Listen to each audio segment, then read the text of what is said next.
गोरी के सर पे सज के चेहरे के फूल कहेंगे तुम मिले।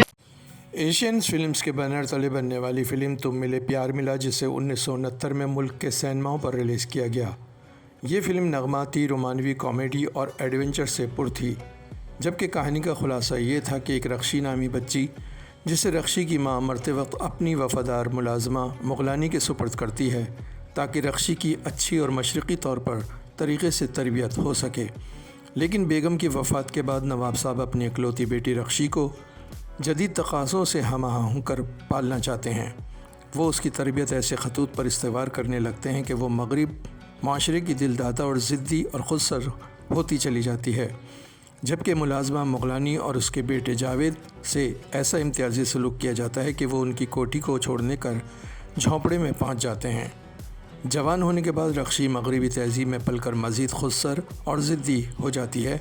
यहाँ वो एक अमीर मगर औबाश नौजवान हनीफ से मोहब्बत करने लगती है। ये सब देखकर नवाब साहब को अपनी गलती का एहसास होने लगता है और वो उसकी शादी अपनी मर्ज़ी से दोस्त के बेटे सौलत से करना चाहते हैं, जो रक्षी को पसंद नहीं होता। ऐसे में रक्षी अपनी ज़िद में आकर घर छोड़कर भाग जाती है। नवाब साहब परेशान होकर रक्षी की गुमशुदगी का इश्तिहार छपवा देते हैं। रक्षी भागकर एक अनजाने सफ़र की तरफ चल पड़ती है। रास्ते में उसकी मुलाकात एक नौजवान कहानी नवीस से हो जाती है, जो बातों बातों में रक्षी के बारे में सब कुछ जान लेता है जो वो उससे छुपा रही थी। नौजवान रक्षी की भरपूर मदद भी करता है। इस सफ़र में लड़की के साथ मुख्तलिफ़ दिलचस्प और ख़तरनाक वाक़यात रोनुमा होते हैं, जिसमें नौजवान उसकी भरपूर मदद करता है। ये नौजवान कोई और नहीं, जावेद होता है, जिसे बचपन में उसके बाप ने उसकी माँ मुगलानी के साथ निकाल दिया था।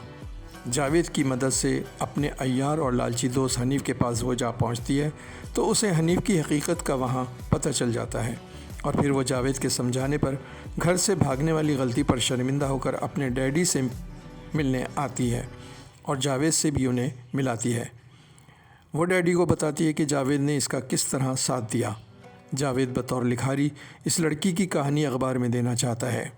नवाब साहब को पता चलता है कि रक्षी को जावेद से मोहब्बत हो गई है तो वो उसकी माँ से मिलने के लिए उसके घर जाते हैं।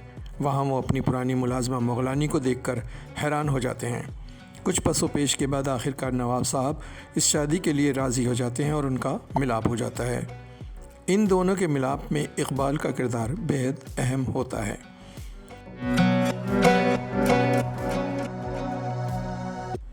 तुम मिले प्यार मिला फ़िल्म के प्रोड्यूसर इकबाल यूसुफ अंग्रेज़ी फ़िल्मों से काफ़ी शगफ़ रखते थे। यही वजह थी कि उसे एक इंग्लिश नावल नाइट बस का मुताला करने के बाद इसी से माखूज़ किया गया।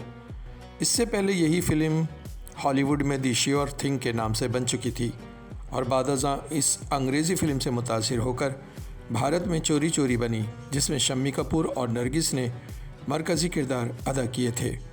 1969 में आई इस फिल्म की शूटिंग का सिलसिला 1965 में शुरू कर दिया गया था और इस फिल्म को बनने में पूरे 4 साल का अरसा लगा। इकबाल यूसुफ ने जब ये फ़िल्म शुरू की तो उनके जहन में कुछ कॉमेडियन सीन भी थे, जिनके लिए उन्होंने इस फिल्म के लिए अदाकार कमाल का इंतखाब किया। कमाल और ज़ेबा की कुछ फिल्में वो पहले ही देख चुके थे, मगर हालात कुछ ऐसे बने कि उन्हें ज़ेबा के साथ मोहम्मद अली को कास्ट करना पड़ गया। सुधीर से अलग होने के बाद ज़ेबा और मोहम्मद अली का ये पहली बार आमना सामना था, जहां मोहम्मद अली की मोहब्बत ज़ेबा के लिए दोबारा जाग उठी और उन्होंने ज़ेबा को प्रपोज़ कर डाला। ज़ेबा जो पहले ही काफ़ी दुख उठा चुकी थी, उन्होंने भी मोहम्मद अली की इस ऑफ़र को कबूल किया और इसी फिल्म की शूटिंग के दौरान उनका निकाह अदाकार आज़ाद के घर हो गया। तुम मिले प्यार मिला के मुसन्निफ़ ज़ाकिर हुसैन थे, जबकि हिदायतकार फिल्मसाज इकबाल यूसुफ थे, जो जासूसी फिल्में बनाने के शौकीन थे। उनकी फ़िल्मों में रात के राही, ज़माना क्या कहेगा, दाल में काला, नहले पे देला जैसी जासूसी फिल्में शामिल हैं, जबकि वो ख़ुद भी कई फ़िल्मों में अदाकारी करते रहे थे। इस फिल्म को मौसीकी से नाशाद ने सजाया, जिन्होंने ऐसे गाने कंपोज़ किए कि हर कोई उनका दिल दादा हो गया। लिरिक्स तस्लीम फ़ाज़ली के थे, जिन्होंने इस मौके पर अली ज़ेब की शादी की मुनासबत से एक गाना लिखा, जिसे उस फिल्म में पेश किया गया।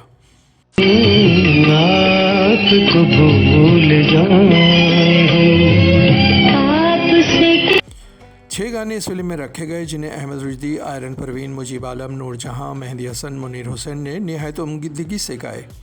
फिल्म मुकम्मल होने के बाद कराची के बड़े सिनेमा लैरिक में पहली रिलीज़ इसे की गई, जो सुपरहिट साबित हुई। अदाकारान में मोहम्मद अली, ज़ेबा, संतोष रसल, आज़ाद, रंगीला, इकबाल यूसुफ, फैज़ी, साक़ी, मेहताब बानो, निग्गो, आबदा और हनीफ शामिल थे। ये फ़िल्म, जिसे बैक वक्त कराची और लाहौर के स्टूडियो में फिल्माया गया, साल का निगार अवार्ड लेने में सर फहरिस्त रही, जबकि 3 मुख्तलिफ शोबों में भी इसने अवार्ड्स पाए। यहाँ से जहाँ मोहम्मद अली और ज़ेबा की शोहरत में इजाफ़ा हुआ, वहीं इकबाल यूसुफ का सितारा भी उरूज पर पहुँच गया।